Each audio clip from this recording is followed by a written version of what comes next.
Hello friends, welcome back to my channel मस्ती में पढ़ाई।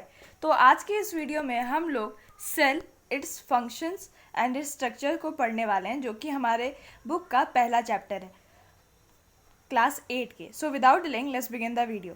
तो सबसे पहले लिखा गया है, there are a large variety of organisms on this earth that are all distinct in their form and structure.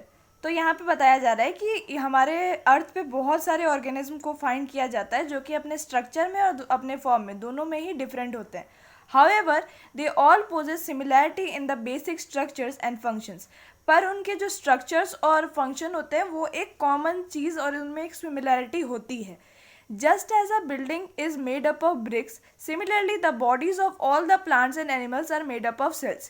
जैसे एक बिल्डिंग जो होता है वो एक ब्रिक से बनना शुरू होता है और वो पूरा जो भी बिल्डिंग बनता है वो ब्रिक से ही बनता है, वैसे ही हमारा जो बॉडी होता है वो सेल्स से बना हुआ होता है। फ्रॉम माइक्रोस्कोपिक बैक्टीरिया और amoeba to a large organism like elephant, whales, trees are all made up of cells, the basic unit of all organism. तो इसमें बताया जा रहा है कि एक छोटा बैक्टीरिया से, जिसको हम लोग माइक्रोस्कोप से देखते हैं, अमीबा से लेकर के जितने छोटे से छोटा ऑर्गेनिज्म है और जितने से बड़ा बड़ा ऑर्गेनिज्म जो है, जैसे ट्रीज़ है, वेल्स है, ट्रीज़ है, सब कुछ ऑर्गेनिज्म जो भी है वो सेल के मेडअप है।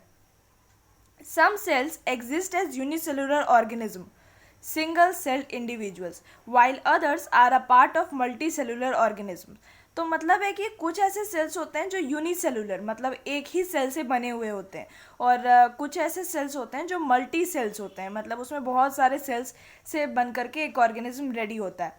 Certain basic functions like nutrition, respiration, growth, development and reproduction are performed by the cells in all the organism.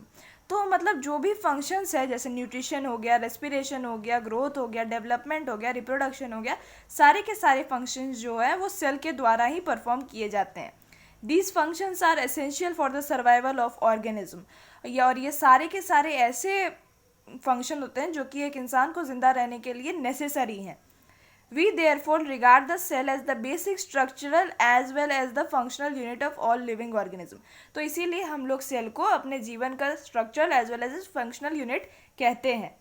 तो इस चैप्टर में हम लोग variety of shapes, sizes, structure और फंक्शन के बारे में पढ़ने वाले हैं, सेल के डिफरेंट ऑर्गेनिजम्स के। तो अब है डिस्कवरी ऑफ द सेल। तो cells are the basic structural unit of all living beings. तो पिछले ही पेज में हम लोगों ने पढ़ा था कि सेल जो है वो बेसिक स्ट्रक्चरल यूनिट है। They remained undiscovered for a long time because the majority of cells are too small to be seen by unaided eyes. मतलब कि वो लोग बहुत ज़्यादा समय तक बिना डिस्कवर किए गए रह गए थे, मतलब ऑर्गेनिज्म में सेल थे पर इस बात की जानकारी किसी को भी नहीं थी, क्योंकि वो लोग इतने ज़्यादा छोटे होते हैं कि वो नॉर्मल आई से देखे ही नहीं जा सकते। It was only after the advent of optical instruments in the 17th century that the cell was discovered and its basic feature was studied। तो ये जो है एक ऑप्टिकल इंस्ट्रूमेंट जो कि 17th सेंचुरी मतलब लोगों के आने के बाद इतना समय बीत गया कि 17th सेंचुरी आ गई, उसके बाद एक इंस्ट्रूमेंट जो कि माइक्रोस्कोप था वो इन्वेंट किया गया और उसके बाद सेल्स के बेसिक फंक्शंस को पढ़ा गया। तो Robert Hooke was the first scientist who in 1665 observed thin slices of cork obtained from the bark of a tree through his self-designed microscope।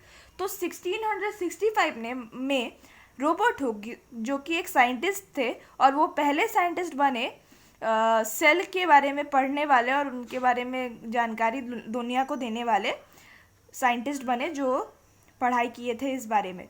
और उन्होंने अपने एक सेल्फ डिज़ाइन माइक्रोस्कोप से सेल को डिस्कवर किया।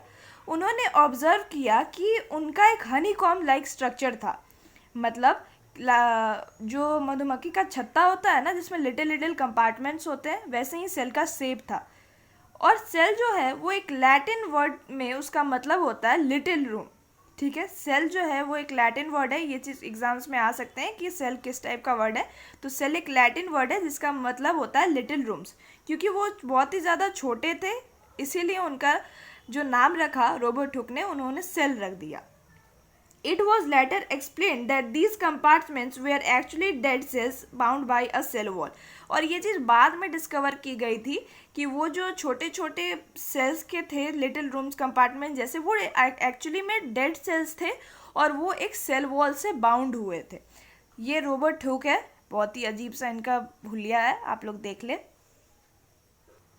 तो इस वीडियो में हम लोगों ने डिस्कवरी ऑफ सेल तक कवर कर लिया है। अब नेक्स्ट वीडियो में हम लोग द सेल और variation on cell number, shape and size of living organism को पढ़ेंगे। और that's end of today's video guys. I hope that this video made you understand about the basic concepts about cell. Hope to see you in next video. Please subscribe my channel for future notification. Thank you.